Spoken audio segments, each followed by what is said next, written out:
So how do we classify the cash flows? It would be cash inflows or cash outflows, but more specifically, they are classified according to activities. So the cash inflows and outflows is found whether it's operating, that's the first classification, it's investing, or it is a financing activity. So all of the three classifications here both have its own inflows and its own outflows. So first we have the operating activities. So to know if the cash flow is from operating activities, so you have to determine if it comes from or the transaction is derived from the principal revenue producing activities of the entity. This result from the transactions and other events that enter into the determination of net income or loss. Examples are if you sell goods and services, so the money that you have received from royalties, so that's from the use of somebody's work. Like for example, you use the song of a certain singer, so magbayad tag royalties niya. You have rental fees, commissions, and other revenue. Cash payments for the to the suppliers for goods and services. So for example, if you're selling goods and you are buying your merchandise, so katong gibayad na to sa tong supplier, appeal na siya sa operating activities. These cash payments are the outflows and the receipts are the inflows.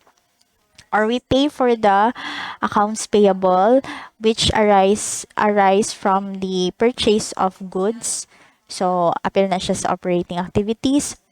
We have payments for selling, administrative, and other expenses. So, kung unsay makita nato sa net income, makita nato sa unsay makita nato sa income statement, mao na siya ang ma-appeal sa operating activities. Okay? Then cash receipt and cash payments of an insurance entity for premiums and claims, payments or refunds of income taxes, specifically identify unless specifically identified with financing, because if that is the case, it will not fall under operating kung under siya sa financing and investing activities nga taxes. Cash receipts and payments for securities held for trading, advances and loans made by a financial institution, and then payments to settle trade accounts and notes payable, income tax payable, and accrued expenses. And there are other items you can consider under this one. But the main technique niya is you will look at the current asset and the current liability section of the SFP.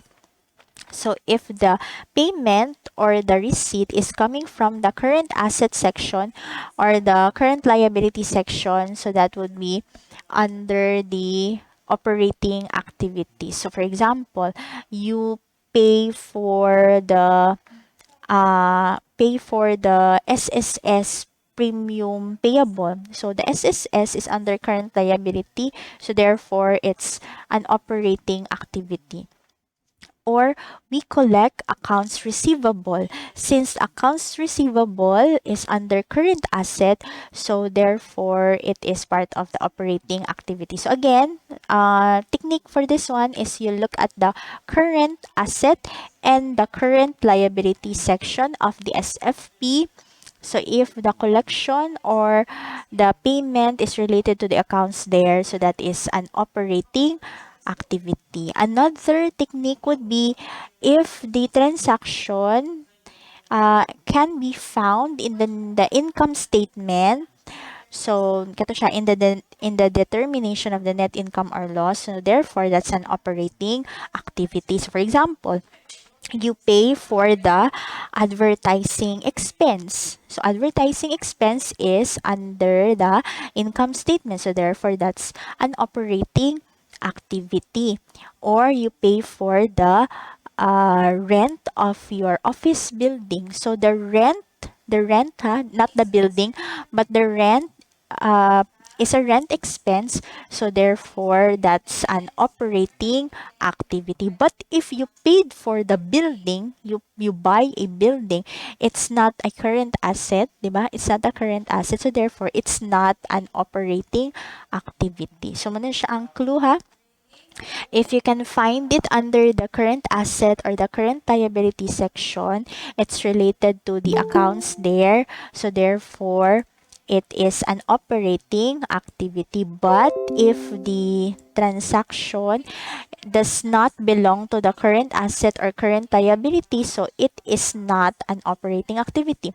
Or if you can find the transaction or it's a payment or a receipt, and the transaction is found or an account title related to that can be found in the income statement, that is an operating activity. Okay, let's proceed.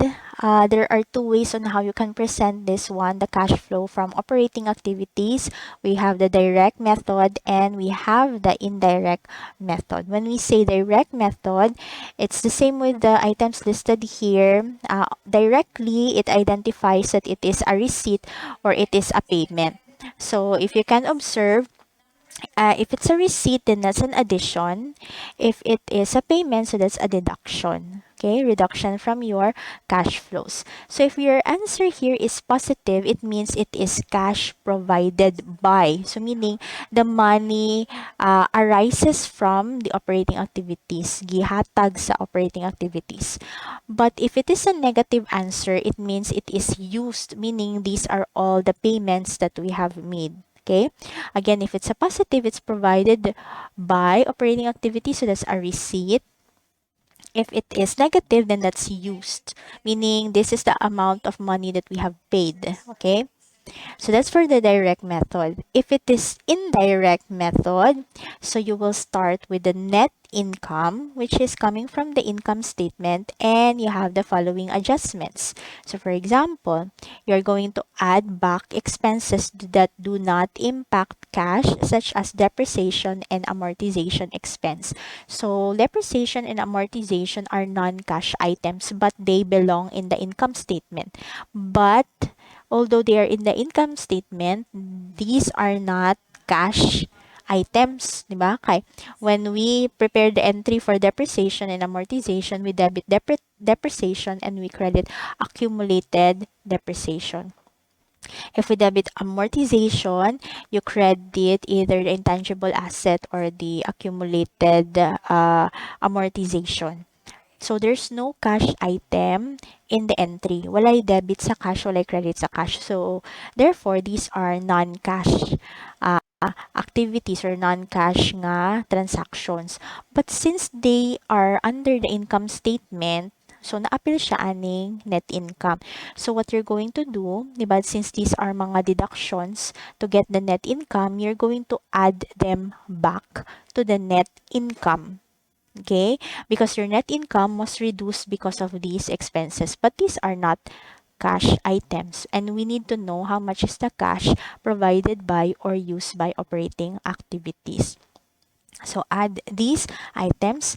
Next is add back losses and deduct gains related to investing activities, because there are some gains and losses that are also included in the income statement, but they are related to the investing and they are related to the investing activities. For example, if there's a loss or gain on sale of the building, and building is related to the investing activities, so therefore we are going to add back losses or deduct the gains. Okay, so that's the rule.